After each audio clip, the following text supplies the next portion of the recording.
L'origine du spectacle Monsieur Croche, Impression d'outre-tombe, c'est le petit sous-titre. Voilà, c'est une envie d'aller vers une autre forme d'art, plutôt très en vogue, c'est-à-dire les arts numériques. Donc on a rencontré, les nouveaux caractères ont rencontré le Clair-Obscur, c'est une compagnie défendue par Frédéric Delias, qui est un créateur numérique, voilà, qui fait des spectacles très modernes, voilà, qui a priori sont pas dans notre esthétique. Et on avait envie de cette rencontre, de ces interrogations que cette rencontre provoque, et puis aussi les points de communion, voilà, parce qu'en fait on est tous dans un langage, le langage de la musique, le langage des arts numériques, et ce langage, il peut être commun, et il peut s'enrichir l'un l'autre. Il y a de la musique classique au sens général, c'est-à-dire la musique qui date un peu.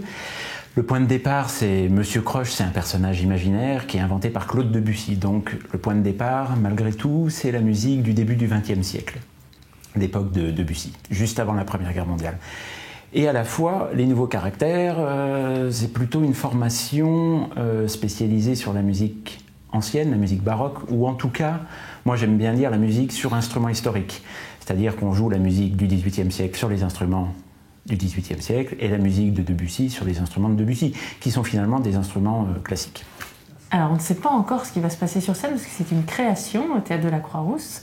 En revanche, ce qu'on a envie de raconter, ça on le sait, on a envie de raconter, on va dire, une société un peu moderne, voilà, qui serait dans des codes assez précis, assez figés.